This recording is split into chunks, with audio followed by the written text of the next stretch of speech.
আল্লাহ কো জিব্রাইল রে, আগে তো পাগড়ি পরে গেছিলে, এখন সিরা পাঞ্জাবি পরে যাও। সিরা পাঞ্জাবি, সিরা লুঙ্গি পরে, ট্যাংটা বাঁকা করে লাঠি দেখো জেবাই করে দান আমার আল্লাহ নবীজির নাম।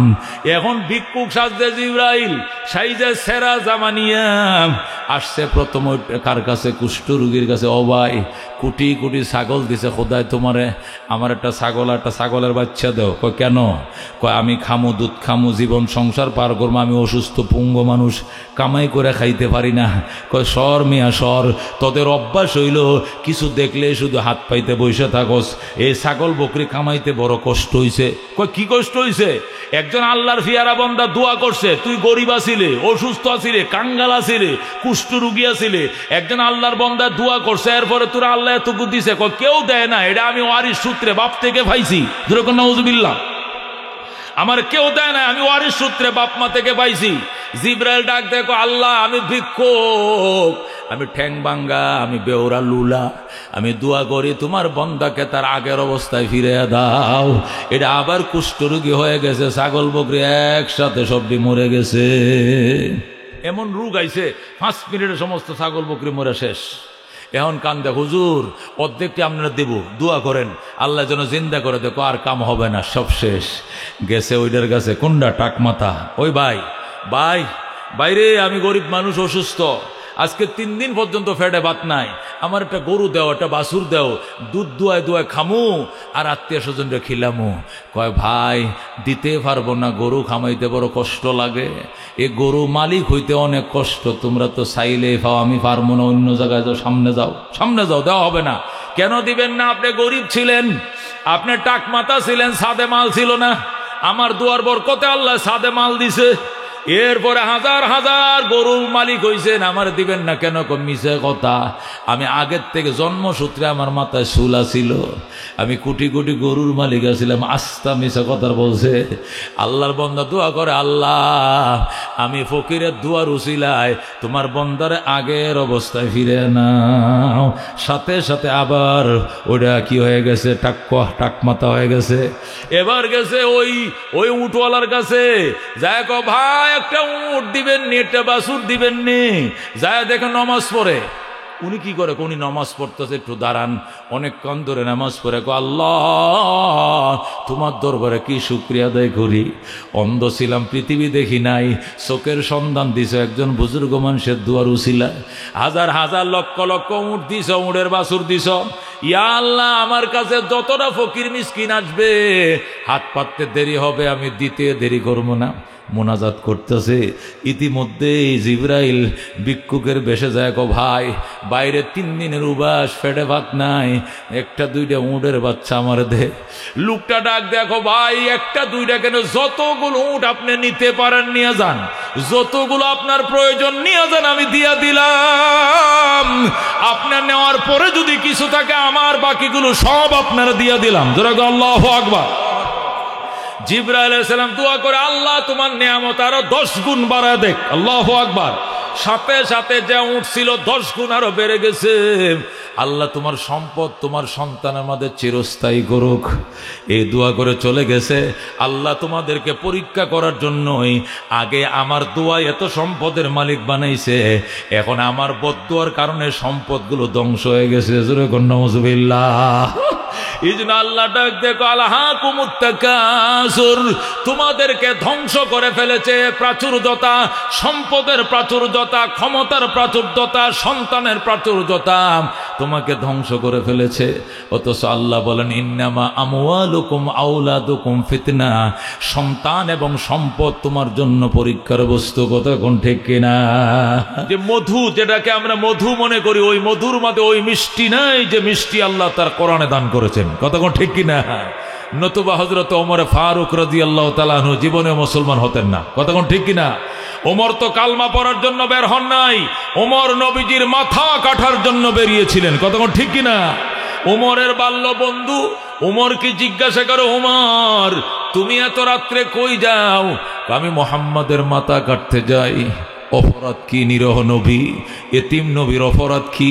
অপরাধ একটা, এমন মায়ার কালাম তেলাওয়াত করে আমাদের দলের মানুষ কালমা পরে সব মুসলমান হয়ে যায়। মুহাম্মাদের দাওয়াত যদি এইভাবে অব্যাহত থাকে, একদিন আমাদের বাপদাদার ধর্মের নাম নিশানা থাকবে না, সব মুসলমান হয়ে যাবে। এই জন্য এই কোরআন যেটা মুহাম্মাদের উপরে নাজিল হয়, মুহাম্মদকে খতম করে দিব। মুহাম্মদও শেষ, কোরআনও শেষ। নাউজুবিল্লাহ। হযরত ওমরের বাল্য বন্ধু ডাক দেখো, ওমর, কোরআন পড়ায় যদি মুহাম্মাদুর রাসূলুল্লাহর অপরাধ হয়, তাহলে এই অপরাধের অপরাধী তো তোমার ঘরে লুকিয়ে আছে। ওমর কে? তোমার আপন বোন। আমার বোন মানে ফাতেমা বিনতে খাত্তাব তোমার আপন বোন, তোমার ভগ্নিপতি সাঈদ ইবনে যায়েদ এবং বোন ফাতেমা বিনতে খাত্তাব, এরা দুইজনকে দেখে আসছি দরজা বন্ধ করে নবীর সাহাবীকে দাওয়াত করে আল্লাহর কোরআন পড়তেছে। সুবহানাল্লাহ। ওমর ডাক দেয়া কয়, তুই মিথ্যা কথা বলছিস, তোরে ছাড়বো না, তো এখনই সাথে করে নিয়ে যাইব, চল। এই বলে হযরত ওমর ওই সাহাবীকে সঙ্গে নিয়ে ওমরের বোনের ঘরে গেছে। যায়া নবীর সাহাবী বলে, কান লাগায় শোন ওমর, কান লাগা। দরজার মাঝে কান লাগাইছে, কপাটের ফাঁক দিয়ে শুনে সূরা তাহা মধুর কণ্ঠে তেলাওয়াত হচ্ছে। সুবহানাল্লাহ। হযরত ওমর কান লাগাইছে, সূরা তাহা তেলাওয়াত করতেছে ওমরের বোন ফাতেমা বিনতে খাত্তাব, ভগ্নিপতি সাঈদ ইবনে যায়েদ, দুইজনে আল্লাহর কোরআন পড়তেছে। ওমর কান লাগাইছে, বেড়ার ফাঁকে চুম্বকের মতো আকর্ষণ করছে ভিতর থেকে। আল্লাহু আকবার। ম্যাগনেটের মতো টানতেছে। ওমর ডাক দেখো, বোন, নিয়ত পাল্টায় ফেলাইছি, আসছিলাম মাথা কাটতে, মাথা তো কাটবো না, সেই কোরআনের অনুসারী হয়ে যাব, দরজাটা খোল। আল্লাহু আকবার। ফাতেমা ডাক দেখো, ভাইয়া তুমি আমাকে বাইল দিতেছো, তুমি আমাকে বাইল দিতেছো, তোমাকে মানি না, বিশ্বাস করি না। তুমি লৌহ মানব, শক্ত পরাণওয়ালা, তুমি বাইল দিয়া ভিতরে ঢুকবা, এরপরে আমাকে ইচ্ছে মতো মারবা, দরজা খুলুম না। বোন যখন বলছে দরজা খুলবে না, ওমর লাথি মেরে দরজা ভেঙ্গে ভিতরে ঢুকছে, ঢুইকে ইচ্ছে মতো নিজের বোনকে মারছে। মারতে মারতে রক্তাক্ত করে ফেলছে, নাকে মুখে রক্ত বের হয়, মেয়েটা অজ্ঞান হয়ে যায়। আর তার ভগ্নিপতি সাঈদ ইবনে যায়েদ ঘরের কোণার মধ্যে ফাটির ভিতরে লুকায়। হযরত ওমর বোনের মাথায় পানি ঢাললেন, পানি ঢালতে ঢালতে বোনের জ্ঞান ফিরে এসেছে। জ্ঞান ফিরার পর হযরত ওমর বলতেছে, বোন, তুই আমার আপন বোন, তুই আমার সহোদর বোন, আমি বুঝতে পারি নাই, কোরআন পড়ার অপরাধে তোকে মারি নাই, বরং কোরআন শুনতে দিলে না কেন, এই কারণে তোকে আমি মেরেছি, মাফ করে দে। তুই কোরআন শুনতে দিলি না কেন, এই জন্যই মেরেছি, কোরআন পড়ার অপরাধে আমি মারি নাই, তুই দরজা খুলতে দেরি করছিস কেন? ফাতেমা ডাক দেখো, ভাইয়া, আমার আম্মু যে পেটে তোমাকে ধারণ করেছিলেন, ওই পেটে আমাকেও ধারণ করেছিলেন। আমি তোমার সৎ বোন নই, আমি তোমার পালিত বোন নই, আমি তোমার সহোদর বোন, আমাকে তুমি এইভাবে মারলা, তোমার কি মায়া দয়া লাগে নাই? ওমর ডাক দেখ, আর লজ্জা দিস না বোন, আমারে তুই ক্ষমা করে দে, তুই মায়ার কালাম আমার শুনতে দিলি না কেন, এই জন্যই তোরে আমি প্রহার করেছি, তুই কোরআন আমার আরেকবার শোনা, আরেকবার শোনা। যখন বলছে আরেকবার শোনা, বোন লড়ে চড়ে বসছে, বৈশে গো, ঠিক আছে। হযরত ওমরের কান বরাবর ফাতেমা নিজের মুখটা লাগায় মধুর কণ্ঠে, তাহা মা আনজালনা আলাইকাল কুরআন লিতাশকা ইল্লা তাযকিরাতাল লিমান ইয়াখশা তানজিলাম মিম্মান খালাকাল আরদা ওয়াস সামাওয়াতিল উলা আর রহমানু আলাল আরশি ইস্তাওয়া। যখন তেলাওয়াত শুরু করে দে, ওমর পাগল হয়ে গেছে, লাফাইতেছে আর কালমা পড়া, কালমা পড়া। আল্লাহু আকবার। ফাতেমা ডাক দেখো, ভাইয়া গোসল করো আগে, এরপরে কালমা পড়াবো। ওমর গোসল করেছে, গোসল করার পরে বলে কালিমা পড়া। ফাতেমা ডাক দেখো, ভাইয়া, আজকে 3 দিন পর্যন্ত আল্লাহ নবী কাঁদতেছে, আল্লাহর কাছে দোয়া করে, আল্লাহ, ওমর ইবনুল খাত্তাব অথবা আবু জেহেল ইবনে হিশাম, এই দুইজনের যে কোনো একজনকে মুসলমান বানাও, আমি অসহায় নবীর হাতকে শক্তিশালী করো। নবী আজকে 3 দিন পর্যন্ত খানা নাই, ফিনা নাই, গোসল নাই, কোনো কিছু নাই, শুধু একটাই দোয়া, আবু জেহেল ইবনে হিশাম অথবা ওমর ইবনুল খাত্তাব, এই দুইজনের যে কোনো একজন লৌহ মানবকে আল্লাহ গো তুমি হেদায়েত দাও, কালিমা পড়াও, আমি অসহায় নবীর হাত শক্তিশালী করো। ভাইয়া নবীজির দোয়া তোমার ধন্য কবুল হয়ে গেছে, আল্লাহ নবীর দোয়া তোমার কপালে কবুল হয়ে গেছে। যে নবীর দোয়ার উসিলায় তুমি হেদায়েত পাইলাম, চলো তোমাকে নবীর দরবারে নিয়ে যাব। আল্লাহু আকবার। হযরত ওমর ফারুক রাদিয়াল্লাহু তাআলা আনহুকে নবীজির দরবারে নিয়ে গেল। যখন শুনছে মুহাম্মাদের কাল্লা কাটার জন্য ওমর বের হয়ে গেছে, ৩৮ জন সাহাবী, কয়জন সাহাবী?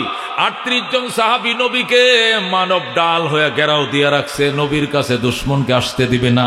৩৮ জন সাহাবী মানব ডাল হয়ে চার কিনারে বসছে, মাঝখানে নবীকে বসাইছে।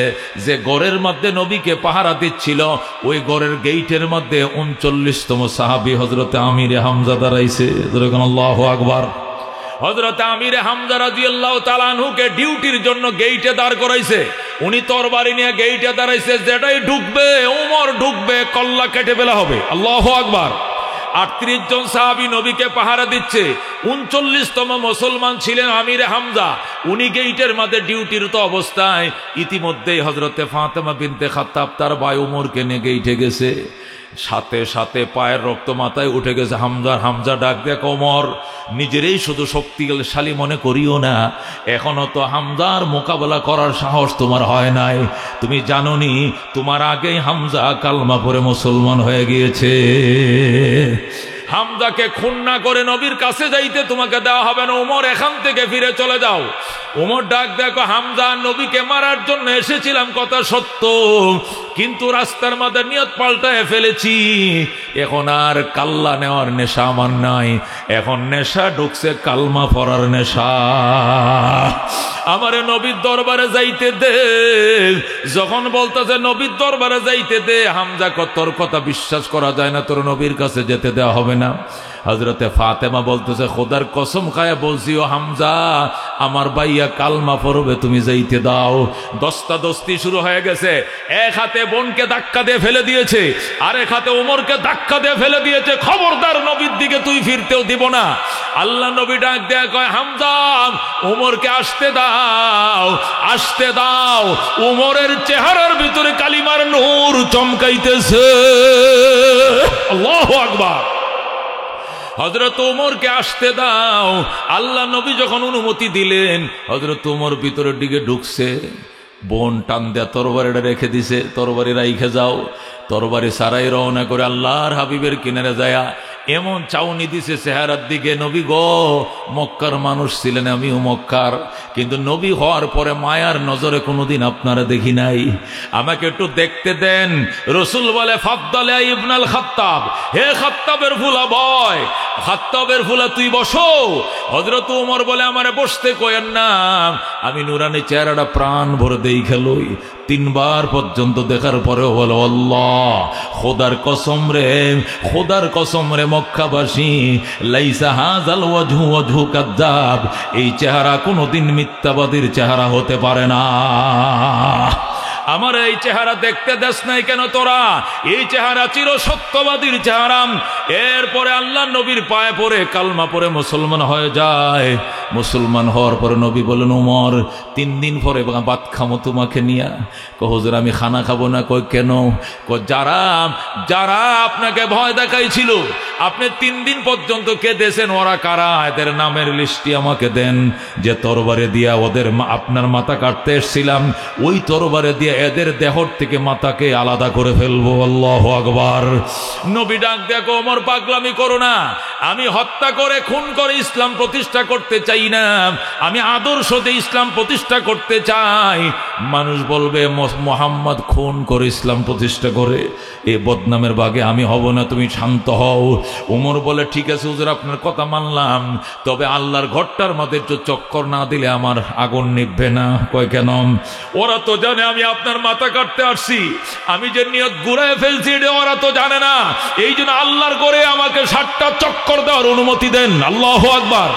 নবী কয়, যাও তরবারি নিয়ে যেও না, কার মাথায় যেন বাড়ি মারো, আমার ভয় লাগে, তরবারি নিয়ে যেও না।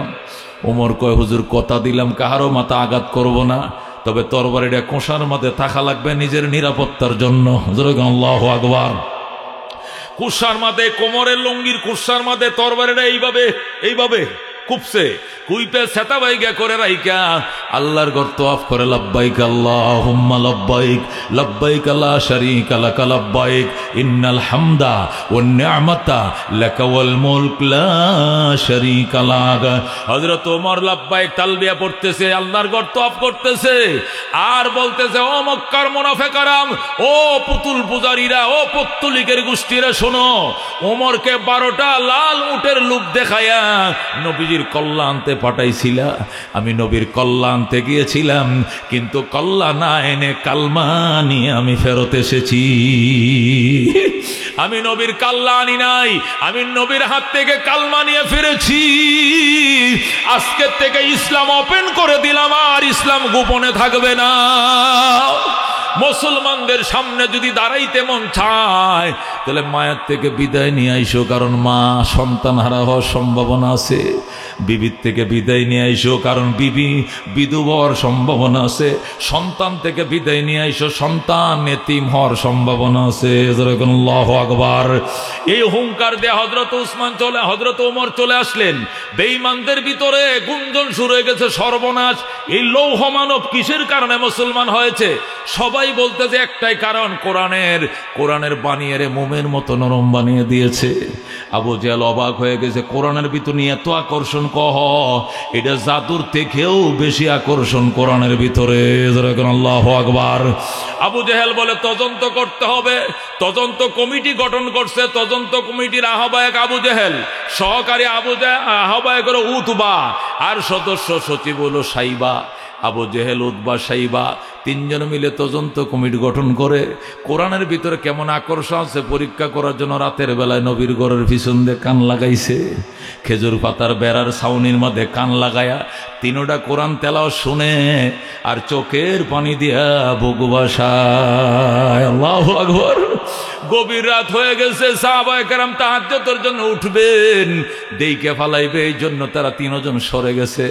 যাইয়া গুহার মাঝখানে তিনজন বসছে। বৈশাখ কেমন লাগছে? আবু জেহেল কো উতবা কো তোর কেমন? উতবা কো দেখেন আমার চাদর চোখের পানিতে ভেজা। আল্লাহু আকবার। সাইবা তোর কেমন? কয় আমার শীতের সুইটার ভিজা, চোখের পানি দেয়া।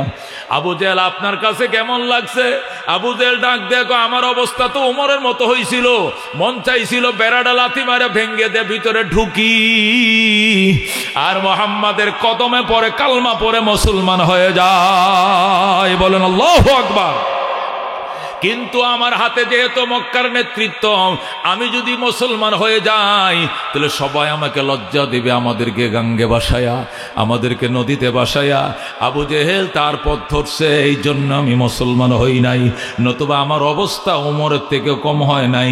কোরআনের ভিতরে এত জাদু, এমন আকর্ষণ, এই কোরআন কোনো অবস্থাতে শুনতে দেওয়া যাবে না। এই জন্য তাড়াতাড়ি সংসদ অধিবেশন বসছে। বৈশাখ সংসদের মধ্যে সিদ্ধান্ত হয়েছে, الذين كفروا لا تسمعوا لهذا القرآن والغوا فيه لعلكم تغلبون। আল্লাহু আকবার। কাফেররা সংসদে সিদ্ধান্ত নিল এবং রাজকীয় ফরমান জারি করে ফেলল। আবু জেহেলের পক্ষ থেকে ফরমান জারি হয়ে গিয়েছে, লা তাসমাউ লিহাযাল কোরআন, আজকের থেকে কোনো মুশরিক মূর্তি পূজারী আল্লাহর কোরআন শুনতে পারবা না। যদি কোরআন থেকে বিরত না থাকো তাহলে নিজের বাপদাদার ধর্ম টিকায় রাখতে পারবা না। বাপদাদার ধর্ম টিকায় রাখার একটাই মাত্র ব্যবস্থা, এ কোরআন শুনবা না।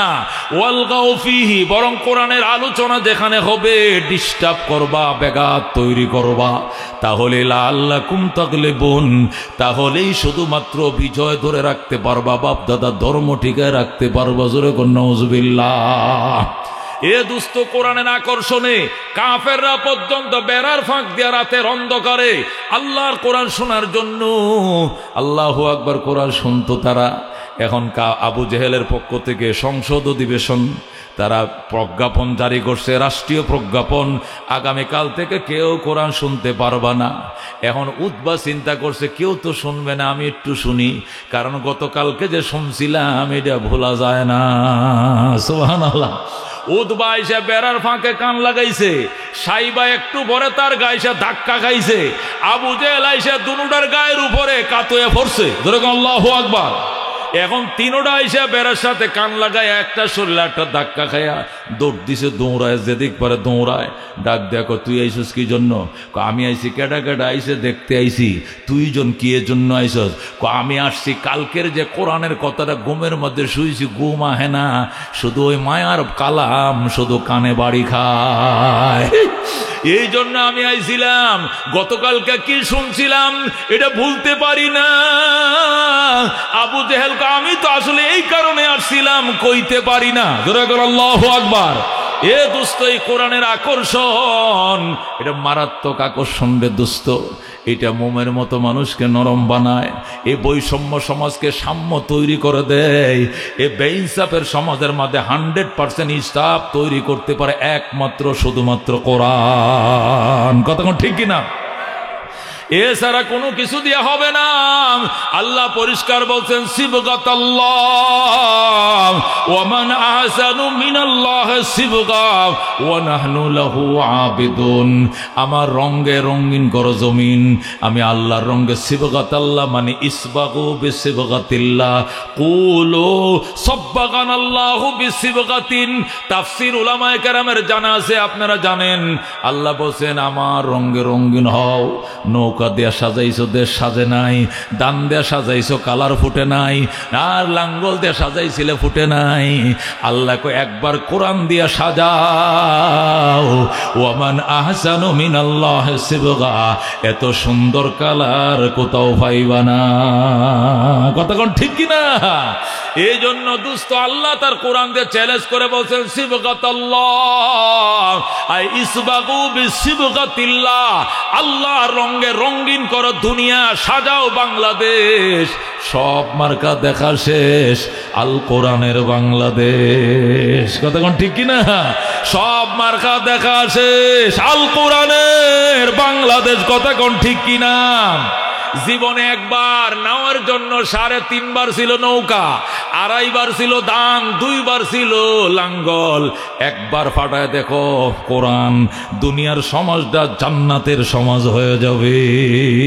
কথা ঠিক কিনা? মনের মাঝে শুধু এই বেদনা, আসবে কবে সেই সূর্য সেনা।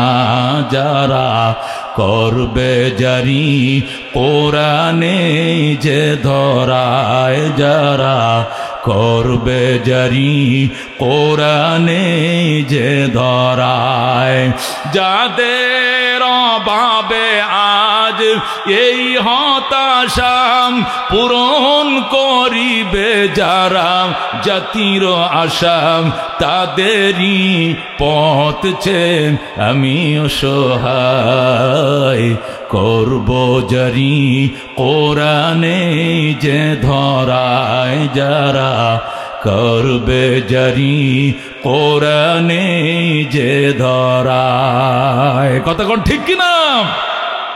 এই জন্য দুস্থ বৈষম্য বিরোধী আন্দোলন হয়েছিল 70, 69, 71-এ। এই দেশে লবণ তৈরি হয় চট্টগ্রামের বাঁশখালীতে। এই লবণ বাংলাদেশে বিক্রি হয় 6 টাকা সের, পশ্চিম পাকিস্তানে বিক্রি হয় 1 টাকা সের। কাগজ তৈরি হয় চট্টগ্রামের কর্ণফুলী পেপার মিলে। এই কাগজ বিক্রি হয় পূর্ব পাকিস্তানে 3 টাকা দিস্তা। অথচ বিমানে নিয়ে ওই কাগজ বিক্রি হয় পাকিস্তানে 8 আনা দিস্তা। এই বৈষম্য বিরোধী আন্দোলন শুরু হলো। হইতে হইতে স্বাধীনতার আন্দোলন টানা 9 মাস রক্তক্ষয়ী সংগ্রাম হলো। 9 মাসে 30 লক্ষ মানুষ জীবন দিল। কথা কোন ঠিক কিনা? 2 লক্ষ নারী মা বোন সম্ভ্রম ইজ্জত হারাইল। এরপরে 26শে মার্চ শুরু হয়েছে যুদ্ধ। 16ই ডিসেম্বর দেশ বিজয় লাভ করেছে। বিজয় লাভ করার পরে 53 বছর গেছে। 53 বছর বিভিন্ন দল দেশটা শাসন করছে। এরপরে 53 বছর পরে কেন গো নতুন করে আবার বৈষম্য বিরোধী আন্দোলন করা লাগলো, নতুন করে দেশ স্বাধীন করা লাগলো? কারণ সাম্যর যে স্লোগান ছিল এটা মদ্দিনাস্য ছিল, কিন্তু সাম্য ছিল না। কথা ঠিক কিনা? বৈষম্যের আগুন জ্বলছিল, শুধু আয়নাগর আর আয়নাগরের বড়াই আর লড়াই চলছিল। কথা কোন ঠিক কিনা?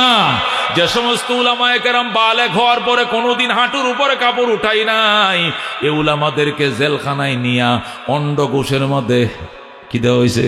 কি কারেন্টের শর্ট দিছে জোরে কোন নাউজুবিল্লাহ। সেহরি খাইতে দিলে ইফতার আর খাইতে দেয় নাই, ইফতার খাইতে দিলে শেষ রাত্রে সেহরি দেয় নাই। বাথরুমের মধ্যে একজন আমার ওই দিন আমারে ধরে কাঁদতেছে আর হুজুর 6টা মাস আমি বাথরুমে ছিলাম, বিছনা দেয় নাই, জোরে কোন নাউজুবিল্লাহ। ও দোস্ত, আল্লাহ ছাড় দেয়, ছেড়ে দেয় না, কথা কোন ঠিক কিনা? এই 53 বছর পরে নতুন করে কেন স্বাধীন করা লাগলো? শুধু বৈষম্যর কারণে, কথা কোন ঠিক কিনা? এখন নতুন করে আমরা যারা যাব নিয়ত করতেছি, দোস্তরে বৈষম্যই থাকবে যতদিন আল্লাহর কোরআনে সাম্যের কিতাব আমরা চর্চা না করবো, কথা কোন ঠিক কিনা? হযরত ওমর ফারুক রাদিয়াল্লাহু তাআলা আনহু 2,55,00,000 বর্গ মাইলের পৃথিবীকে শাসন করছে, আর আমরা শাসন করি মাত্র 2,55,000 বর্গ মাইল, ঠিক কিনা? 1,55,000 বর্গ মাইলের বাংলাদেশ। ব লেখলে 19 কাল লেখা জায়গা নাই, 19 কাল লেখলে তালেবের সোজায় কলকাতা, কথা কোন ঠিক কিনা? মানচিত্রের মধ্যে দেশের নামটা লেখার পর্যন্ত জায়গা হয় না, ছোট্ট একটা দেশ, 1,55,000 বর্গ মাইল, সেখানে পর্যন্ত রে বাজান বৈষম্য চলছে, শুধু আয়নাগর আর আয়নাগরের প্রতিযোগিতা, কথা কোন ঠিক কিনা? অথচ হযরত ওমর 2,55,00,000 বর্গ মাইলের পৃথিবী শাসন করছে, অর্ধেকটা দুনিয়া, ধরে কোন আল্লাহু আকবার। সেখানে অর্ধেকটা পৃথিবী শাসন করছেন, মানুষ তো দূরের কথা, এটা পশু পর্যন্ত পারে নাই, কথা কোন ঠিক কিনা? হযরত ওমর শুয়ে রয়েছে মদিনায়, সেখান থেকে 1,500 মাইল পশ্চিমে আফ্রিকার জঙ্গল থেকে সিংহ আর হরিণ গেছে নদীর ঘাটে পানি পান করতে, গলায় সাথে গলা মিলে পানি পান করে, কেউ কাউরে আক্রমণ করে না, ধরে কোন আল্লাহু আকবার। হরিণ সিংহরে ডাক, দেখো মামা, আগে তো আপনাদের অত্যাচারে জঙ্গলে থাকতে পারি নাই, এখন এত বড় পরহেজগার কেমনে হইলেন? বাগিনাদের খবরটাও লন্না, ঘটনাটা কি? সিংহ কয়, বাগিনা কথা কম ক, হযরত ওমরের শাসন চলছে, আল্লাহু আকবার। क्या नजर थे जिसने मुर्दों को मसीहा कर दिया, दिल को रोशन कर दिया, आँखों को बीना कर दिया, खुद न थे जो राह पर औरों के हादी बन गए, क्या नजर थे जिसने मुर्दों को मसीहा कर दिया, दिल को रोशन कर दिया, आँखों को बीना कर दिया, ज़रा कौन मरहबा। হযরত ওমর ফারুক রাদিয়াল্লাহু তাআলা আনহু অর্ধেক জাহানের বাদশা, অর্ধেকটা পৃথিবীর রাজা তিনি। এরপরে জেরুজালেম এখনো ওনার নিয়ন্ত্রণে আসে নাই। হযরত ওমর জেরুজালেম কর্তৃপক্ষের কাছে চিঠি লিখলেন, ও জেরুজালেম কর্তৃপক্ষ, আমি খলিফাতুল মুসলিমিন ওমর বলছি, চিঠি পাওয়া মাত্র বাইতুল মুকাদ্দাসের চাবি এবং দলিল পত্র আমার হাতে বুঝিয়ে দিতে হবে, এটা আমাদের, যেরকম আল্লাহু আকবার। হযরত ওমর চিঠি লিখছে, ইহুদিরা, জেরুজালেম কর্তৃপক্ষ ইহুদিরা পাল্টা চিঠি লিখছে, খলিফাতুল মুসলিমিন, আমরা কাগজপত্র ফাইলপত্র নিয়া বাইতুল মুকাদ্দাসের চাবিপত্র নিয়ে দাঁড়ায় আছি আপনার দরবারে যাওয়ার জন্য, কিন্তু আপনি যদি দয়া করে আমাদের দেশে একটু আসতেন, আপনি কোন আদর্শ দিয়া দুনিয়াটা চালাইতেছেন একটু দেখলে আমাদের অভিজ্ঞতা হইতো। সুবহানাল্লাহ। আপনি কি শক্তি প্রয়োগ করে অস্ত্রের জোরে পৃথিবী শাসন করেন, নাকি চরিত্রের জোরে, কোরআনের জোরে, আদর্শের জোরে? আমরা একটু পরীক্ষা করতাম চাই। আমাদের দেশে বেড়ায় যান, আপনাকে উষ্ণ সংবর্ধনা জানাবো। আসিবা মাত্র বিনা রক্তপাতে আপনাদের নবীর কাছে মক্কাবাসী যেরকম মক্কা উঠায় দিয়েছিল, আপনার কাছে আমরা বাইতুল মুকাদ্দাস উঠায় দিব, যেরকম আল্লাহু আকবার। ইহুদিরা যখন চিঠি লিখছে, হযরত ওমর, গোলাম রেখো, গোলাম, বাইতুল মুকাদ্দাস যেতে হবে। কয় না, সাবধান স্যার, এটি খারাপ মানুষ, ইহুদিরা বড় ডেঞ্জারাস, এটি বেঈমানের গোষ্ঠী। ওমরের সাথে বেঈমানের করবে এমন কোন বাপের ভূত জন্ম লয় নাই। আল্লাহু আকবার। ওমরের সাথে বেঈমানি করবে এমন বাপের ভূত নাই। চিঠি পাঠাইছে, চিঠি আমার কাছে আছে, এই চিঠি নিয়ে আমি যাব, চলো। গোলাম উট রেডি করো। গোলাম উট রেডি করছে, গদি বসাও বসাইছে, গদি লাগাম লাগাও লাগাইছে লাগাম। ওমর লাফ দিয়ে উঠছে উটের উপরে। আল্লাহু আকবার বলেন। ওমর উটের পিঠের উপরে লাফ দিয়ে উঠছে, গোলামরে বলছে লাগাম ধরে টানো। গোলাম লাগাম ধরে টানছে, চলছে। উট কোন দিকে যায়? বাইতুল মুকাদ্দাস। মদিনা থেকে বাইতুল মুকাদ্দাস প্রায় 1700 কিলোমিটার। যেরকম আল্লাহু আকবার। এই 1700 কিলোমিটার রাস্তা যাবে, গোলাম টানতেছে, উমর বইসা রইছে। গোলাম তো টেনশন, এত রাস্তা আমি টানবো কেমনে? উমর কো চলতে থাকো। 3 মাইল গেছে। 3 মাইলে আরবরা 1 মঞ্জিল কয় মঞ্জিল বলে? 3 মাইলে 1 মঞ্জিল বলে, মঞ্জিল ওয়াহেদ। 3 মাইল দিয়ে তারা কি বলে? মঞ্জিল ওয়াহেদ, মানে 1 মঞ্জিল। 3 মাইল গেছে, 1 মঞ্জিল হয়েছে। উমর গোলাম রে বলে থামো। গোলাম বলে স্যার কি প্রস্রাব করবেন? কয় না। নাস্তা খাবেন না? নমাজের টাইম হয়েছে না। তো থামতে বললেন কেন? চলতে থাকে। কয় বেটা বুঝিস না তো, থামতে বলছি থাম। ধমক দিছে, গোলাম থামছে। এবার ওমর ডাক দেয়া কয় তুই উটের ফিটে উঠ। গোলাম রেখো তুই উটের ফিটে উঠ। গোলাম উঠবে না, দিছে সাবক দিয়ে বাড়ি। বেটা উঠবে না কেন? ওমরের বিচার না মারলে কল্লা থাকবে না। আল্লাহু আকবার। হযরত ওমর ধমক দিছে, এটা উঠছে উটের ফিটের উপরে।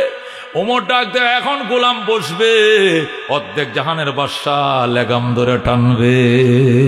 আল্লাহু আকবার। दुनियाए सदाकत में तेरे नाम रहेगा, सिद्दीक तेरे नाम से इस्लाम रहेगा, दुनियाए शुजाअत में तेरे नाम रहेगा, फारूक तेरे नाम से इस्लाम रहेगा। ज़रा गन मरहबा। हज़रत उमर फारूक রাদিয়াল্লাহু তাআলা আনহু লাগাম ধরে টানতেছেন, আর গোলাম বসে রইছে। উমর কই তুই গনিস কয় মাইল হইছে? গোলাম রাখো তুই গুণ্য রাখবে কয় মাইল হইছে। 3 মাইল হইলে পরে তুই আবার নামবি, আমি আবার উঠবো। যেরকম আল্লাহু আকবার। গোলাম মাইল গনা থুইয়া সে দুআ ইউনুস পড়ে। কি পড়ে? গোলাম রে কইছে মাইল গুন তো হে মাইল না গুন্না লা ইলাহা ইল্লা আনতা সুবহানাকা ইন্নী কুনতু মিনাজ জালিমিন। উমর কয় তোর উপরে কোন মুসিবত হইছে? তুই মুসিবতের কালমা ফরজ কি লেগে? তোর উপরে কোন বিপদ? বিপদ তো আর কিছু না, আসমান ভাঙ্গে ভরবো, না হলে ঠাডা ভরবো। আসমান ভাঙবে নয় তো ঠাডা ভরে আমার কল্লায় ভরবে। কয় কেন? অর্ধেক জাহানের বাদশা লেগাম টানে, আর আমি গোলামের ফুট গোলাম উডের ফিডে বসা। আল্লাহু আকবার। এই জন্য আমি দুআ ইউনুস পড়ি রে ভাই। ও উমর, আল্লাহর আসমান আমার ভেঙ্গে পড়বে আমার মাথায়, নতুবা ঠাডা পড়বে। উমর কো একটাও ভরতো না বেটা। এটাই ইসলাম, এটাই সাম্য, এটাই মানবিক মর্যাদা। রহমতুল্লিল আলামিন এটি আমাদেরকে শিখাইছে। আল্লাহু আকবার। এ গোলাম শোন, দুআ ইউনুস পড়িস না, কালিমা শাহাদাত পড়তে থাক, জিকির করতে। দুআ ইউনুস পড়িস না, এখানে কোনো মুসিবত নয়, এটা শান্তি। এ গোলাম তোর কবরে তুই যাবি, আমার কবরে আমি যাব।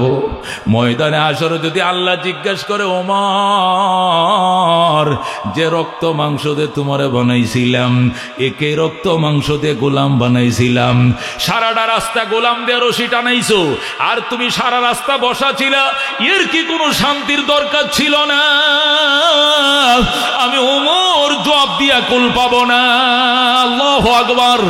এই জন্য আমি জুলুম করতে পারবো না। 3 মাইল তুই টানবে, আমি বসবো, পরের 3 মাইল আমি টানবো, তুই বসবে। এটাই ইসলাম, এটাই মানবিক মর্যাদা, এটাই ন্যায় বিচার। আল্লাহু আকবার। দুনিয়ায়ে সদাকত মে তেরে নাম রহেগা, উমর তেরে নাম সে ইসলাম রহেগা। আল্লাহু আকবার। এ দোস্ত, এই জন্য আল্লাহ কো সিবগাতাল্লাহ, আমি আল্লাহর রঙে রঙিন হও, খোদার রং দিয়ে দুনিয়া সাজাও। খোদার রং মানে কোরআনের রং। কিসের রং? খোদার রং মানে কোরআনের কালার। খোদার কালার মানে খোদার কোরআনের কালার। আল্লাহ কো আমার কালার দিয়ে দুনিয়া রঙাও, সাজাও। আল্লাহর কালার মানে কোরআনের কালার দিয়ে দুনিয়া সাজাও। কথা কোন ঠিক কিনা? হযরত ওমর ফারুক রাদিয়াল্লাহু তাআলা আনহু, ও দোস্ত, ও দোস্ত, এই কোরআন দিয়ে সাজানোর কারণে মানুষ মানুষের উপর অত্যাচার করবে দূরের কথা, এটা পশু পর্যন্ত, এটা পশুর উপর অত্যাচার করার সাহস পায় নাই। হযরত ওমর আবু বকর রাদিয়াল্লাহু তাআলা আনহু 2 বছর 2 মাস ক্ষমতা চালাইছেন, দিনভর রাষ্ট্র চালাইতেন, রাতভর শুধু কানতেন, আল্লাহ গো আমার মতো অপরাধী এই রাষ্ট্রের দ্বিতীয় কেউ নাই। একটা কুকুর যদি না খায়া ঘুমায় আমার এরিয়ার ভিতরে, তাহলে এর জন্য ও সিদ্দিক আকবর তোমার কাঠগড়ায় জবাব দিতে দিতে হবে। একটা শিয়াল যদি অনাহারে থাকে এর জন্য তোমার দরবারে আমাকে জবাব দিতে হবে। আল্লাহ আমি পাপী আবু বকরকে তুমি মাফ করে দাও। খুয বিলুতফিকা ইয়া ইলাহি মাল্লাহু যাদুন কলিল মুফলিসান বিসসিদকি ইয়াতি ইনদা বাবিক ইয়া জলিল যামবুহু যামবুন আযীমুন ফাগফিরিয যামবাল আযীম ইন্নাহু শাখসুন গরীবুন মুযনিবুন আবদুন জালিল তালা ইয়া রাব্বি যুনুবি লাইসা লি খায়রুল আমাল সুউ আমালি কাসীরুন জাদু তাআতি কলিল আনতা শাফিন আনতা কাফিন ফি মুহিম্মাতিল উমুর আনতা রাব্বি আনতা হাসবি আনতা লি নি'মাল ওয়াকিল আইনা মূসা আইনা ঈসা আইনা ইয়াহইয়া আইনা নূহ আইনা ইয়া সিদ্দীক আসিন তুব ইলাল্লাহিল জাযীল। আল্লাহু আকবার। আবু বকর জান্নাতে না গেলে একটা উম্মত জান্নাতে যাইতে পারবে না। সমস্ত নবীদের উম্মত রাস্তায় দাঁড়িয়ে থাকবে, আগে আবু বকর জান্নাতে ঢুকবে।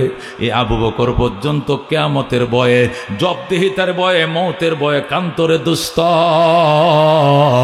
জবাবদিহিতার ভয় আনে কোরআনে। এই জন্য আল্লাহর কোরআন প্রতিষ্ঠা হলে আর বৈষম্য থাকে না। কতক্ষণ ঠিক কিনা?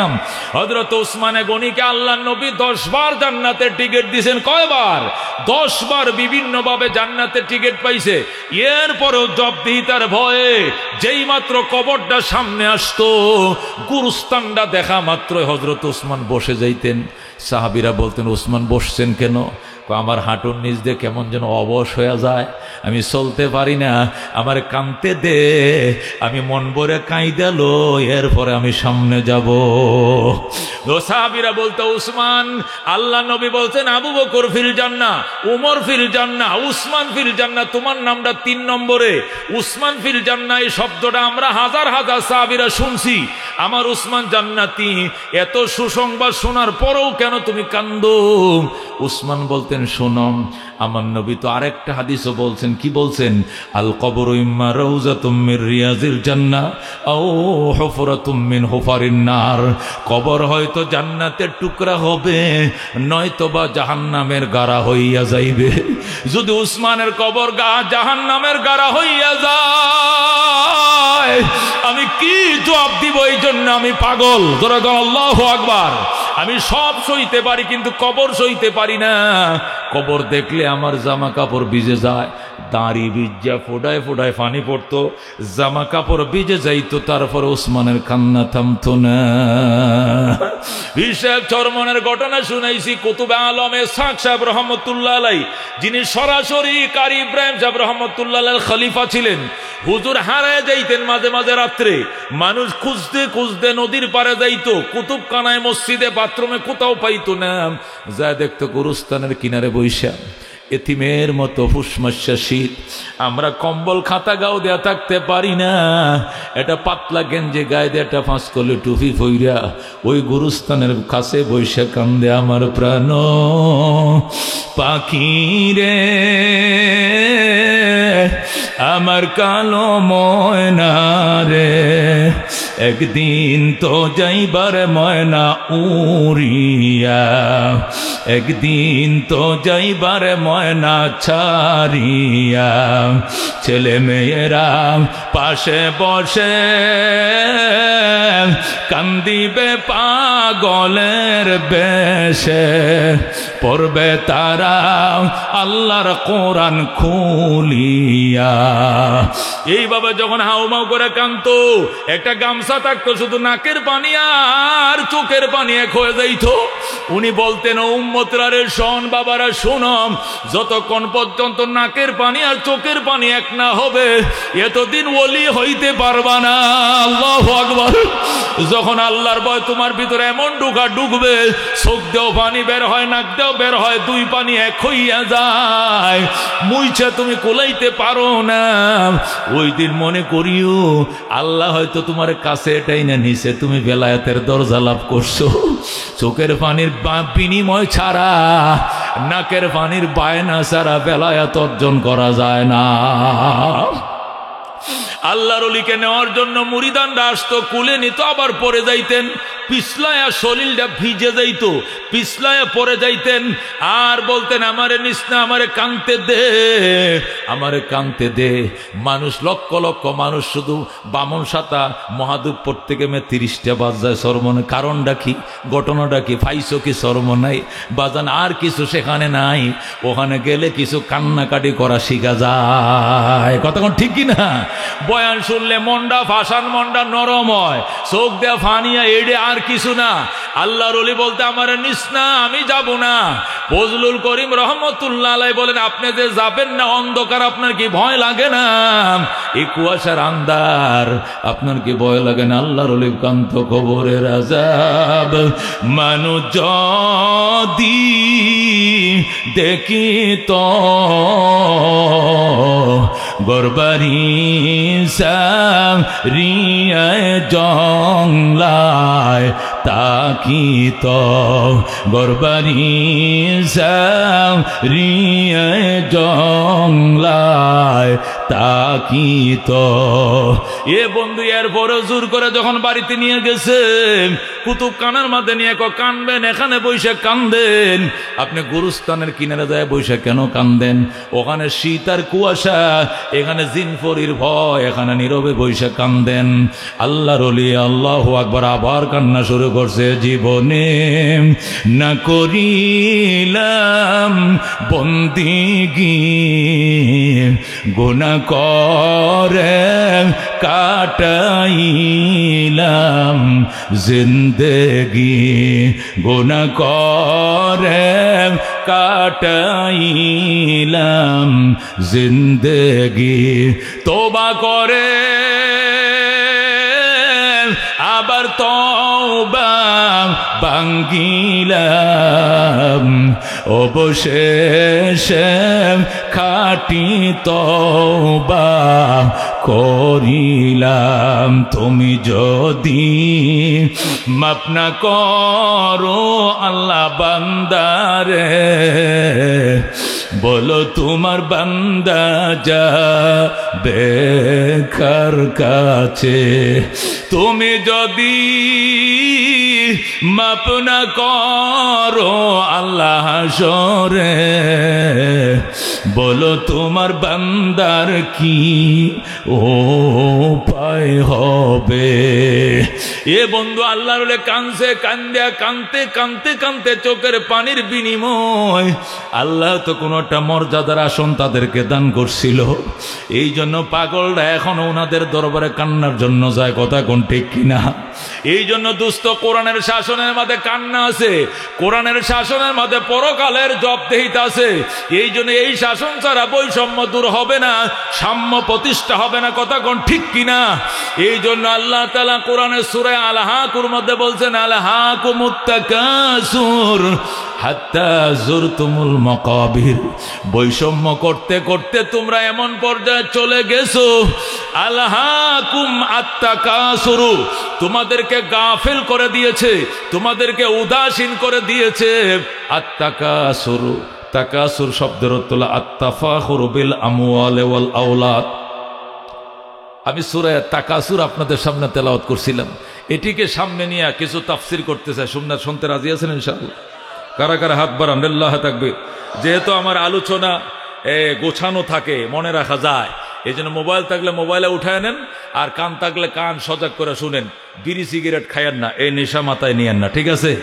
আল্লাহ কবুল করুক যেরকম।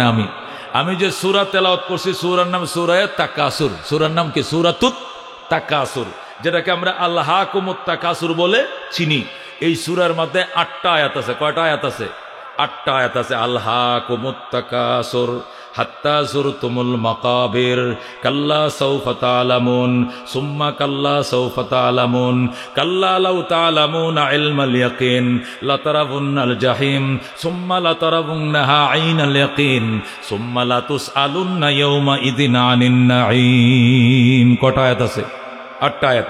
আল্লাহর হাবিব সাল্লাল্লাহু আলাইহি ওয়াসাল্লাম হাদিস শরীফে ইরশাদ করেন, সাহাবায়ে কেরাম তোমরা কে আসো ডেলি রাত্রি বেলা 1000 আয়াত তেলাওয়াত করার পরে ঘুমাইবা, কে আসো? সাহাবীরা কয় আসি তো হুজুর, আসি তো মানে কয় না আমনে কইলে তো আমরা আসি, কিন্তু কষ্ট, কারণ 1000 আয়াত পড়া তো কম না, কারণ কোরআনের মধ্যে আয়াত হইল 6500, 1000 মানে 1/6 কোরআন শরীফের 6 ভাগের 1 ভাগ তেলাওয়াত করে ঘুমানো এটা সবার পক্ষে সম্ভব না, এটা কষ্ট হইব। আমরা সাহাবীরা পারলো, এর পরের লোক আর পারতো না, এই জন্য আসি, তবে এটা একটু হালকা করে দিলে ভালো হয়। আল্লাহ নবী ডাক দেখো, শুনো, শোয়ার টাইমে যদি সূরা তাকাসুর একবার তেলাওয়াত করে ঘুমাও, আল্লাহ রাব্বুল আলামিন 1000 আয়াত তেলাওয়াতের সওয়াব তোমার আমলনামায় দিবেন। সুবহানাল্লাহ। নবী বলেছেন, ঘুমানোর আগে যদি কেউ সূরা তাকাসুর একবার তেলাওয়াত করে ঘুমায়, আল্লাহাকুমুত তাকাসুর হাত্তা যুরতুমুল মাকাবির কাল্লা সাউফা তা'লামুন সুম্মা কাল্লা সাউফা তা'লামুন কাল্লা লাউ তা'লামুনা ইলমাল ইয়াকিন লাতারাবুন্নাল জাহিম সুম্মা লাতারাবুন্নাহা আইনাল ইয়াকিন সুম্মা লাতুসআলুন্না ইয়াওমা ইযিন আনিন নাঈম। আল্লাহু আকবার। এই যে একবার পড়ছি, এই একবার পরে যদি ঘুমায়া যাও ডান কাতে, ঘুমায়া পড়ো 1000 আয়াত পরে ঘুমাইবা, একটু পরে দেখবা নবী তোমার সামনে হাজির। আল্লাহু আকবার। এই জন্য আল্লাহর হাবিব বলছেন 1000 আয়াত তেলাওয়াত করে কারা ঘুমাইতে পারবা? সাহাবীরা কয় রেডি আছি ইনশাআল্লাহ হুজুর। কয় অসুবিধা নাই, যেহেতু রেডি হয়ে গেছো কষ্ট দিব না, সূরা তাকাসুর একবার পরে ঘুমাইও, আল্লাহ তোমাকে 1000 আয়াত তেলাওয়াত করার সওয়াব দিবেন। জোরে কোন সুবহানাল্লাহ। এই সূরাটা মক্কা শরীফ নাজিল হয়। কোন শরীফ নাজিল হয়? মক্কা শরীফ সূরাটা নাজিল হয়। রাহমাতুল লিল আলামিন সাল্লাল্লাহু আলাইহি সাল্লামের উম্মতরা শোনো, মক্কা শরীফ সূরাটা নাজিল হয় কেন? জাহিলি যুগে, বর্বর যুগের মধ্যে প্রতিযোগিতা ছিল। কিসের প্রতিযোগিতা? লাঠির প্রতিযোগিতা। ওই এলাকার কুত্তা এই এলাকায় আইছে কেন, এই মহল্লার কুকুর ওই মহল্লায় গেছে কেন, বামন সাতার কুকুর উত্তর গ্রাম আইলো কেন, উত্তর গ্রামের কুকুর বামন সাতা গেল কেন? যুদ্ধ হবে। কি হবে? যুদ্ধ হবে। কেন? তোমাদের কুকুর আমগো মহল্লা আসবে কেন? তোমাদের কুকুর তোমরা ফিরে রাখলা না কেন? কয়টা একটা অবুজ প্রাণী, বুক প্রাণী আইসা করছে, মাপ দেন। কোনো মাপ না, এটার জন্য যুদ্ধ হবে। যুদ্ধ করবাতে তো আমগো করাই লাগবে, ঠিক আছে, এরাও যুদ্ধ। একটা কুকুর, ওই মহল্লার কুকুর কেন এই মহল্লায় আসলো? এই জন্য প্রতিশোধ নিতে গিয়া ওই মহল্লার 4000 লোক মারা গেছে, এই মহল্লার 3000 লোক মারা গেছে। শুনছেন কথা? 7000 লোক মারা গেছে। কি কারণে? কুত্তা কি করছে? ওই মহল্লার কুকুর এই মহল্লা আইছে কেন? শুনছেন কথা? এই জন্য তাদের লড়াই চলতো, বড়াই চলতো। কেন জন্ম নিয়েছে নারী রাখবো না, জীবন্ত কবর দিয়ে দেব। নারী কেন জন্ম নিছে? এই মেয়েটাকে পালতে হবে, লালতে হবে, বড় বানাইতে হবে, ফরের ফুলার কাছে বিয়ে দিতে হবে, মোটরসাইকেল দিতে হবে, জামাই ডাকতে হবে, মুরগি জবে করতে হবে। এতটা পারতাম না, সম্ভব না। মাইয়া মাইরেলামু জিন্দা কবর দিয়ে দিত। এই জাহিল যুগের মানুষ লড়াই আর বড়াই ছিল 1 নম্বর। 3টা নেশা ছিল। 1 নম্বরে নারীর নেশা, 2 নম্বরে মদের নেশা, 3 নম্বরে যুদ্ধের নেশা। যেরকম নাউজুবিল্লাহ। সামান্য বিষয় নিয়ে শুনতে কেমন হইলে যুদ্ধের দামাবা বাঁচত, হাজার মানুষ অকারণে মারা যাইত। প্রতিযোগিতা করতো, এই বেড়া আমাদের লাঠি কি তুমগো কম নি? উত্তর গ্রাম থেকে 200 লাঠি বের হলে বামন সাতার থেকে 300 লাঠি বের হবে। আমরা বাচ্চা আছি, মরি নাই। সিনুসনি মুগর গোষ্ঠী চৌধুরী, আর হেডি কয় আমরা হইলাম শাহ গোষ্ঠী, হেডি কয় চৌধুরী গোষ্ঠী, ওডি কয় খান, ওইগুলো কয় ফাটান। লাগজেনি দাঙ্গামা। এমনকি তারা জিন্দাদেরকে নিয়ে গর্ব করতো। আমার বাপ চাচারা 7 ভাই। কয় ভাই? আমাদের দাদারা ছিল 7 ভাই। এক দাদার গর্তে 60টা ফুল হয়েছে, 7 7 49 জন চাচা আমরা। আমার দাদারা ছিল 7 ভাই, এরা প্রত্যেকজনের করতে 60টা করে ফুল হয়েছে। এই জন্য 700টা কয়টা হয়েছে? 49টা চাচা, বাপ চাচা আমাদের 49 জন। আবার এই 49 জন বাপ চাচার করতে এক একটা করতে 5টা 7টা 9টা 12টা করে হয়েছে। আমাদের বংশের মাঝে 400 লাঠি আছে, আয় কোনটা আইবি আয়।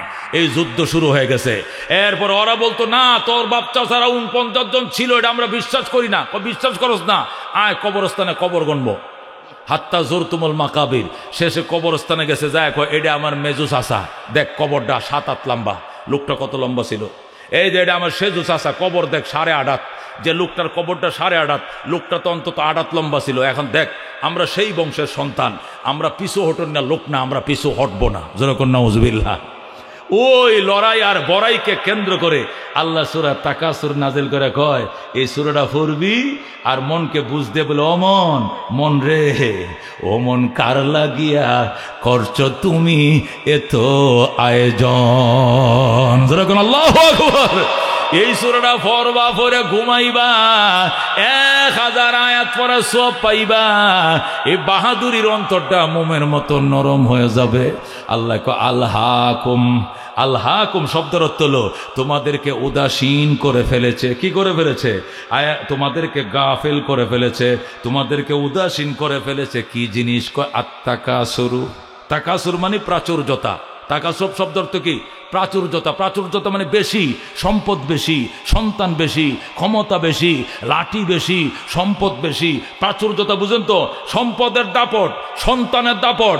আমার 7টা ছেলে, 8টা মাইয়া, 8টা মাইয়া বিয়া দিছে, আমার 8টা বিয়াই। এই এলাকার মধ্যে বড় লোক সবটির সাথে আত্মীয় করছি, সব লাঠি আমার পক্ষে থাকবে, সিনস্তি মোড়ে। ওরে বাপ রে বাপ। আল্লাহ কো আলহাকুমুত তাকাসুর, তোমাদেরকে ধ্বংস করে ফেলেছে, তোমাদেরকে উদাসীন করে ফেলেছে। প্রাচুর্যতা। কিসের প্রাচুর্যতা? আয়াত তাফাখুরু বিল আমওয়ালে ওয়াল আওলাদে, তোমাদেরকে ধ্বংস করে ফেলেছে, উদাসীন করে ফেলেছে।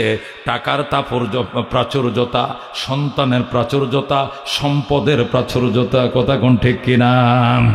আমার দল ক্ষমতায়, কথাবার্তা সাবধানে কবি, দেখা মাত্র গুলির নির্দেশ হয়ে যাবে। ঘর থেকে দইরা বিনা কারণে 49টা মামলা দিয়ে যাবজ্জীবন হুতায় রাখমু। কতক্ষণ ঠিক কিনা? এটা আল্লাহ রাব্বুল আলামিন তো আগেই জানতেন এগুলো ঘটবে আওয়ামী লীগ সরকারের আমলে।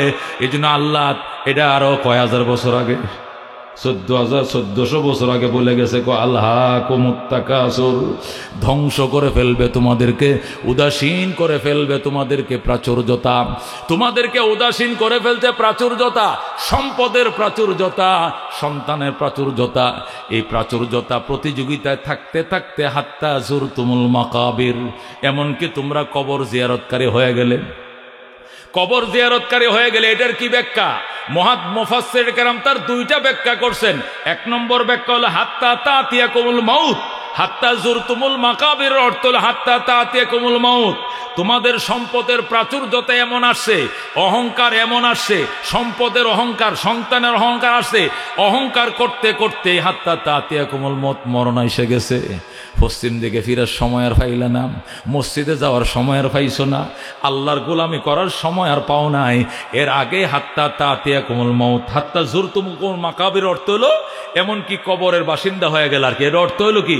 অহংকার আর অহমিকা, প্রাচুর্যতার অহংকার করতে করতে করতে করতে কবরের বাসিন্দা হয়ে গেল। মানে হঠাৎ করে মৌত তোমার সামনে হাজির হয়ে গেল। তওবা করার সময় পাও নাই, নামাজ পড়ার সময় পাও নাই, হজ করার সময় পাও নাই, যাকাত দেওয়ার সময় পাও নাই, পশ্চিম দিকে যাওয়ার সময় পাও নাই, আল্লাহর বান্দাকে আদর করার সময় পাও নাই, মানুষের অন্তরে কষ্ট দিছো, ক্ষমা চাওয়ার সময় পাও নাই, সম্পদ আত্মসাৎ করছো, ফিরে দেওয়ার সময় পাও নাই। এমনকি আইসে গেছে তোমাদের সামনে কি? হাত্তা তাতিয়াকুমুল মাউত, এমনকি মরণ তোমার সামনে আইসে গেছে। প্রাচুর্যতা করতে করতে করতে জোরে কোন নাউজুবিল্লাহ। আল্লাহর হাবিব হাদিস শরীফে বা কিতাবুজ জুহুদ, মুসলিম শরীফ 2য় খণ্ড আমি পড়াই, কিতাবুজ জুহুদের মধ্যে হযরত আবু হুরায়রা রাদিয়াল্লাহু তাআলা আনহু থেকে বর্ণিত, আল্লাহর নবী সাল্লাল্লাহু আলাইহি ওয়াসাল্লাম ইরশাদ করেন, ইয়াকুলু ইবনু আদম, আদম সন্তানরা বলে, মালি মালি, আমার মাল আমার মাল আমার মাল। রাসূল বলে, ওয়ালাকিন মালুকা মা আকালতা ওয়া আফনাইতা। রাসূল বলেন, তোমার মাল ওইটা যেটা তুমি খাইছো এবং ফিনিশ করে দিছো। 32টা দাঁত দেয়া যে পেয়ারাটা খাইছো, যে কমলাটা খাইছো, যে বাতগুলো তুমি চাবাইছো 32 দাঁত দিয়াম, যেটা তুমি খেয়েছো এবং ধ্বংস করে দিয়েছ, এটাই তোমার মাল। ওয়াল্লা বিস্তা ওয়া আবলাইতা, যে কাপড় তুমি পরিধান করছো এবং পুরাতন করছো, এটা তোমার 2 নম্বর মাল। 3 নম্বর মা তাসাদ্দাকতা ওয়া আমজাইতা, যে সম্পদ তুমি আল্লাহর পথে সদকা করেছো এবং আমল নামায় সেটাকে উঠাইয়া দিয়েছো, ফেরেশতারা তোমাকে তালিকাভুক্ত করে ফেলছেন, এই 3টাই তোমার মাল। 1 নম্বরে যা তুমি খাইছো, বক্ষণ করেছো, ফানা করছো। 2 নম্বর যেটি ফিন্দে তুমি পুরাতন করেছো। কাপড় কিনছেন, কিনিয়া পড়তে পড়তে পুরাতন বানাইছেন, এটা আপনার সম্পদ। জিনিস কিনে খাইতে খাইতে ধ্বংস করে বাথরুম করে ফেলছেন, এটা সম্পদ। আরেকটা হলো মা তাসাদ্দাকা ওয়া আমজাইতা, যে জিনিস তুমি সদকা করেছো এবং আমল নামায় উঠাইয়া দিছো, এই 3টাই তোমার মাল। এছাড়া আর বাকি তোমার মাল নয়। এ মাল বলতে বলতে তুমি কবরস্থানে চলে যাইবা, হাত্তা জুরতুমুল মাকাবির। রাসূল বলেন, ওই সময় আয়াতটা তেলাওয়াত করে বলছিলেন, মাল বলতে বলতে বলতে হঠাৎ মওত এসে গেছে। এখন মওত যখন হাজির হয়েছে, এখন 10 কাঠা জমির মসজিদে দিলাম, 2 বিঘা জমি মাদ্রাসায় দিলাম, ওই সময় দিলে এটি কবুল হবে না, আল্লাহর কাছে গ্রহণযোগ্য হবে না। ওই সময় আত্মীয় স্বজনের ওয়ারিসদারদের হক নষ্ট হবে, ওই সময়কার ওসিয়ত আপনার কার্যকর হবে না।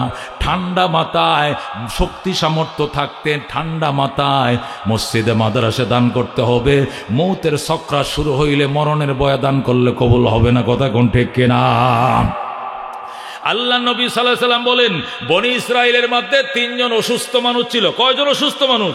খেয়াল করে শুনেন, সহিহ হাদিস মুসলিমে বনি ইসরাইল 3 জন অসুস্থ মানুষ ছিল। একজন অসুস্থ হলো কুষ্ঠরোগী। কি রোগী? তার কুষ্ঠরোগ হয়েছে। আরেকজন অসুস্থ হলো টাক মাথা, তার মাথায় চুল নাই। আরেকজন অসুস্থ হলো অন্ধ, সে চোখ দিয়ে দেখে না। কয়জন অসুস্থ? এ 3 জন অসুস্থ মানুষের কাছে ফেরেশতা গেছে। ফেরেশতা জুব্বা টুব্বা পরে আসছে, আইসা কইতেছে, ভাই প্রথম গেছে কার কাছে? প্রথম গেছে কার কাছে? ওই কুষ্ঠরোগীর কাছে। ও কুষ্ঠরোগী, তুমি আল্লাহর কাছে কি চাও? আমি আল্লাহর পিয়ারা বন্দা, যেটা চাইবে এটাই আল্লাহ তোমারে দিবে। কুষ্ঠরোগী বলতেছে, দোয়া করেন আল্লাহ যেন আমার কুষ্ঠরোগটা ভালো করে দেয়, আমি যেন ভালো হয়ে যাই। আল্লাহর ফেরেশতা দোয়া করছে, আল্লাহ মেহেরবানি করে তুমি তারা সুস্থ করে দাও। সাথে সাথে সুস্থ হয়ে গেছে। আর কিছু চাইবা না? কয় কিচ্ছু চাই না, শুধু একটা জিনিস। কি জিনিস চাও? আল্লাহ যেন আমারে কিছু ছাগল বকরি দেয়, এ দুধগুলো নিজেও খাবো, আত্মীয় স্বজনকে খাওয়াবো। দোয়া করছে, আল্লাহ কিছু ছাগল বকরি দাও। আল্লাহ অনেক এলাকা অঞ্চল ভরে গেছে, যেরকম আল্লাহু আকবার। এরপরে ফেরেশতা গেছে কার কাছে? টাক মাতার কাছে।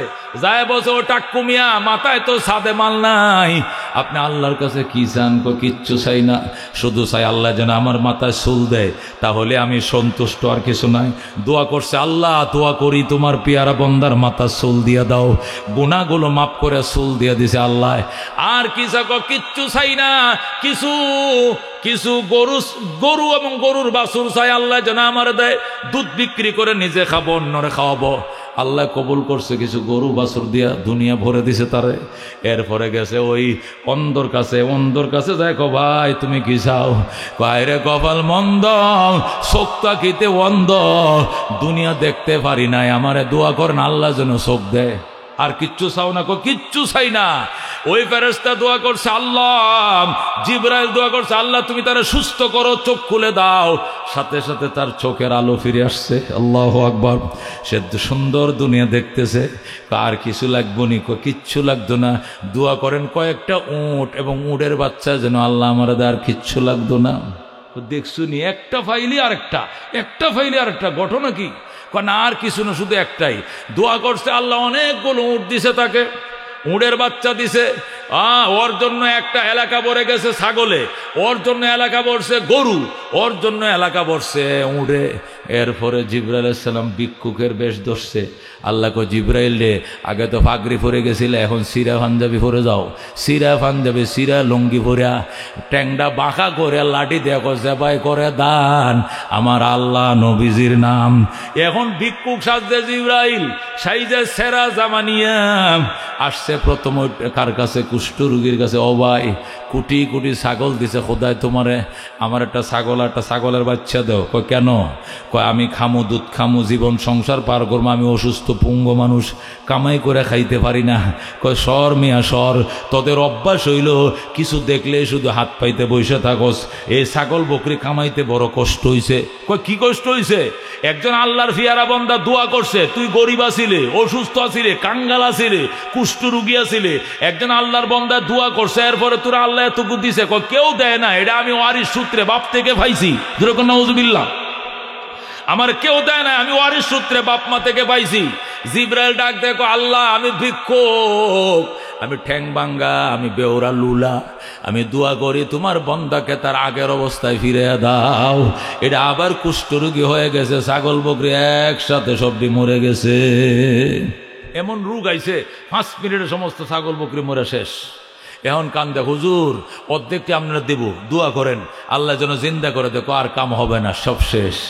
গেছে ওইটার কাছে, কোনটা টাকমাথা, ওই ভাই ভাই বাইরে, আমি গরিব মানুষ, অসুস্থ, আজকে 3 দিন পর্যন্ত ফেটে ভাত নাই, আমার একটা গরু দেও, একটা বাছুর দেও, দুধ দোয়ায় দোয়ায় খামু আর আত্মীয় স্বজনরা খিলামু।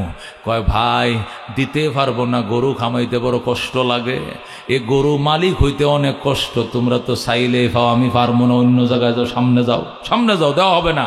কেন দিবেন না? আপনি গরিব ছিলেন, আপনি টাকমাথা ছিলেন, সাদে মাল ছিল না, আমার দুয়ার বরকতে আল্লাহ সাদে মাল দিছে, এরপরে হাজার হাজার গরুর মালিক হইছেন, আমার দিবেন না কেন?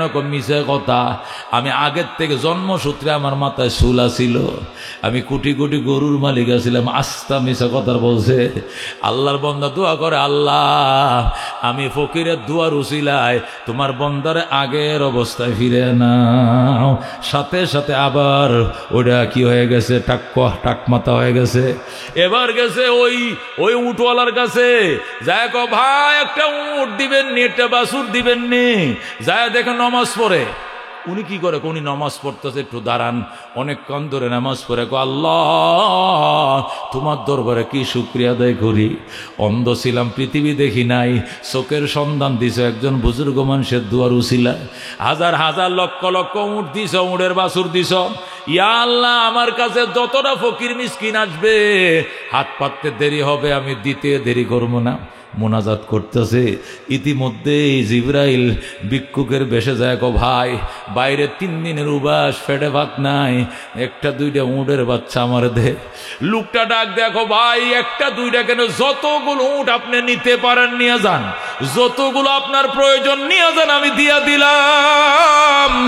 আপনার নেওয়ার পরে যদি কিছু থাকে, আমার বাকিগুলো সব আপনারা দিয়া দিলাম। জোরে আল্লাহু আকবার।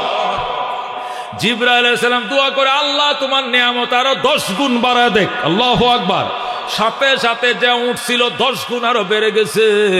আল্লাহ তোমার সম্পদ তোমার সন্তানের মধ্যে চিরস্থায়ী করুক, এই দোয়া করে চলে গেছে। আল্লাহ তোমাদেরকে পরীক্ষা করার জন্যই আগে আমার দোয়া এত সম্পদের মালিক বানাইছে, এখন আমার বদদোয়ার কারণে সম্পদগুলো ধ্বংস হয়ে গেছে। জোরে কোন নাউজুবিল্লাহ। এই জন্য আল্লাহ ডাক দেখো, আলহাকুমুত তাকাসুর, তোমাদেরকে ধ্বংস করে ফেলেছে প্রাচুর্যতা, সম্পদের প্রাচুর্যতা, ক্ষমতার প্রাচুর্যতা, সন্তানের প্রাচুর্যতা তোমাকে ধ্বংস করে ফেলেছে। অথচ আল্লাহ বলেন, ইন্নামা আমওয়ালুকুম আওলাদুকুম ফিতনা, সন্তান এবং সম্পদ তোমার জন্য পরীক্ষার বস্তু। কথা কোন ঠিক কিনা? জীবনের সম্পদ যদি আল্লাহ ওয়ালাদেরকে দাও, আর যত দামি জিনিস আল্লাহর কাছে চাও, চাইতে দেরি হবে, আল্লাহ দিতে দেরি করবে না। আল্লাহু আকবার। সুলতান মাহমুদ গজনবী রহমতুল্লাহ আলাইহি সম্পর্কে আল্লামা কারি তয়েব সাহেব খুতুবাত হাকিমুল ইসলামের মধ্যে লেখে, সুলতান মাহমুদ রাত্রে বেলায় কাবুলে ঢুকবে, ঢুকার টাইমে পৌরসভার লাইটের নিচে দেখছে একটা ছেলে কোরআন শরীফ পড়তেছে এইভাবে, আলিফ লাম মিম যালিকাল কিতাব লা রাইবা ফীহি হুদাল লিল মুত্তাকিন। ছেলেটা কোরআন পড়তেছে আর কবুতরের মতো কাঁপতেছে, ফুসমাশা শীত। হিলটেক্স এলাকা, কাবুল হলো হিলটেক্স এলাকা, পাহাড়ের মধ্যে বরফ পড়ে, বরফ, এই বরফের মধ্যে আল্লাহর কোরআন পড়তেছে, কাঁপতেছে। সুলতান মাহমুদ কোথায় থেকে যেন আসতেছে, মন্ত্রীর বহর নিয়া গোড়ার থেকে নামছে, নাইমে ছেলেটাকে বুকের সাথে জড়ায় ধরছে। কি নাম তোমার, বাড়ি কোথায় তোমার, এখানে কেন গো বাজান এত রাত্রে? ছেলেটা ডাক দেখো, ওই পাশের গ্রামে আমার বাড়ি, ওখানে হাফিজিয়া মাদ্রাসা আমি পড়ি, আমার হারিকেন নাই, আমি এতিম সন্তান, আমি ছাত্র ভাইয়ের হারিকেনে পড়ি, ওরা 10টা পর্যন্ত সজাগ থাকে, এরপরে ঘুমায় পড়ে, এরপরে আমার হারিকেন নাই। এই জন্যই পৌরসভার লাইটগুলো সারা রাত জ্বলে, এই জন্য রাত বড়াইছে পৌরসভার লাইটের নিচে আমি কোরআন পড়ি। আল্লাহু আকবার। হারিকেন নাই, হারিকেন কোত্থেকে পামো, আমার তো বাবাই নাই। শীতের পোশাক কই পামো, শীতের পোশাক আমার আব্বা নাই। সুলতান মাহমুদ চোখের পানি রাখতে পারে নাই, পানিগুলো মুছতেছে, ছেলেটারে টান দিয়ে ঘোড়ার সামনে উঠায় বসাইছে। আল্লাহু আকবার। আঙ্কেল আমারে কই নিয়ে যান? তোমাকে রাজধানীতে নিয়ে যাব, আজকে তোমাকে আফগানিস্তানের বাদশা বানাবো। তোরা কোন আল্লাহু আকবার। ছেলেটাকে ঘোড়ার উপরে উঠাইছে, উঠায় রাজধানীতে নিয়া সুলতান মাহমুদ গজনবী যে চেয়ারের মধ্যে বসে, ছেলেটাকে ওই চেয়ারের মধ্যে বসাইছে, বসায় কয়, আব্দুর রহমান, আজকের থেকে তুমি আফগানিস্তানের বাদশাহ। ছেলেটা ডাক দেখো, আঙ্কেল না না, আমি দুনিয়ার বাদশাই চাই না, আমি আসল বাদশার কোরআন আমি সিনায় ধারণ করেছি, কোরআনের হাফেজ হয়েছে, আমি দৌড় করতেছি, আমি আল্লাহ কোরআনের বাদশা হতে চাই, আমাকে যেখান থেকে আনছেন সেখানে পৌঁছায় দেন। ঠিক আছে, তোমারে পৌঁছাবো, একটু দাঁড়াও। আচ্ছা বলো দেখি, একটা হারিকেন কিনলে কয় টাকা লাগে? কয় 5 টাকা। লেখছে 5 টাকা। কেরাসিন মাসে কয় টাকা লাগে? 5 টাকা। লেখছে 5 টাকা। শীতের পোশাক কিনলে কয় টাকা? 5 টাকা। মাসে বোর্ডিং খরচ কয় টাকা? 5 টাকা। তাহলে প্রতি মাসে 4-5 20 টাকা লাগে, আর 12 মাসে 12 20 240 টাকা। 240 টাকাটা থলের ভিতরে ঢুকাইছে, থলে খলতে আপনাদের দেশে কি কয়? হ্যাঁ, তহবিল। তহবিল, ওই যে কাপড় দিয়ে আগে বানাইতো, তহবিলের ভিতরে ঢুকাইছে, ঢুকায় মুখটা আটকায় ছেলেটার কোমরে বাইন্দা দিয়ে কয়, সুলতান মাহমুদ গজনবী, আব্দুর রহমান, ও এতিম সন্তান, আজকের থেকে তোর বাবা আমি নিজে। এখন আল্লাহু আকবার। মনে রাখবে সুলতান মাহমুদ তোর আব্বা, তুই হাফেজ না হওয়া পর্যন্ত তোর খরচ বহন করার দায়িত্ব আমার। আল্লাহু আকবার। এখানে 240 টাকা 12 মাসের খরচ দেওয়া আছে। এর আগেও যদি ফুরায় যায়, কালকেই হারিকেন কিনে নিবা, কেরাসিন ভরে নিবা, সুইটার কিনে নিবা, জ্যাকেট কম্বল কিনে নিবা, রেহাল সাবান তেল কিনে নিবা, টাকা ফুরাইলে আবার আসবা, যতদিন টাকা লাগবে আমি দেব। আল্লাহু আকবার। এই বলে সুলতান মাহমুদ ছেলেটার কোমরে টাকাটা বাইদা দিছে, দিয়ে ঘোড়ার উপরে উঠাইয়া প্রধানমন্ত্রী বলছে, প্রধানমন্ত্রী যান, ছেলেটাকে মাদ্রাসায় পৌঁছায় দিয়ে আসেন। আল্লাহু আকবার। সুলতান মাহমুদ গজনবীর নির্দেশে প্রধানমন্ত্রী ছেলেকে নিয়ে রওনা করছে, মাদ্রাসায় নামায় দিয়ে চলে আসছে। ছেলেটা আল্লাহু আকবার যাওয়ার টাইমে সুলতান মাহমুদ ছেলেটার গালের মধ্যে চুমু দিয়ে, আব্বা আবার আইসো, তুমি আমার সন্তান, আমি তোমার বাবা লাগি, আবার আইসো। বাবারে, শেষ রাত্রে কোরআন দাওর করার জন্য উঠো। যখন শেষ রাত্রে ওযু করে কোরআন পড়তে বসবা, আমার জন্য 2 রাকাত নামাজ পড়ে একটু দোয়া করো। আমি আজকে 12 বছর পর্যন্ত 2টা জিনিসের আশায় কান্ধি, একটা আশাও আল্লাহ পূরণ করে না। আল্লাহু আকবার। ছেলেটা কয়, আঙ্কেল আপনার 2টা আশা কি? 1 নম্বর আশা, 12 বছর পর্যন্ত কান্দি নবীকে স্বপ্ন দেখার জন্য, কিন্তু নবীকে আর স্বপ্ন দেখা হলো না, এই পর্যন্ত দেখতে পাই নাই। দোয়া করো আল্লাহ যেন নবীরে স্বপ্ন যুগে মোলাকাত করায় দেয়। আল্লাহু আকবার। ছেলেটা কয়, ঠিক আছে আঙ্কেল, দোয়া করব। 2 নম্বর আশা কি? 2 নম্বর আশা, এই পৃথিবীতে সবচেয়ে ভালো মানুষকে, শ্রেষ্ঠ মানুষকে একটু ঠিকানাটা বলে যান, তাহলে আগামীকালকে তার সঙ্গে আমি যেন দেখা করি। আল্লাহ যেন ভালো মানুষের সন্ধান মিলাইয়া দেয়, আমার স্বপ্নে বলে দেয়, তুমি দোয়া কইরো। ছেলেটা বলে ঠিক আছে। মাদ্রাসায় যখন উজির নামায়া দিছে, ছেলেটা ওযু বানায়া 2 রাকাত নামাজ পড়ে দোয়া করে, আল্লাহ গো, আমার মনের আশা পূরণ করছে, একটা হারিকেল কিনার টাকা দিছে, আল্লাহ আমার জ্যাকেট কিনার পয়সা দিছে। 12 বছরের বয়সের বালক আমি, আমার জীবনের 12 বছরের আশা ছিল 2টা, একটা হারিকেন আর একটা সুইটার। আমার আঙ্কেল দুটোটা আশা পূরণ করেছে। আল্লাহ আমার আঙ্কেলও 12 বছরের 2টা আশা, 1 নম্বর নবীকে স্বপ্ন দেখতে চায়, 2 নম্বরে ভালো মানুষের সাথে মোলাকাত করতে চায়। আল্লাহ গো, আমি এতিম অসহায় আব্দুর রহমান, দোয়া করি সুলতান মাহমুদের মনের দুটোটা আশা আজকে রাত্রে পূরণ করে দাও। সুবহানাল্লাহ।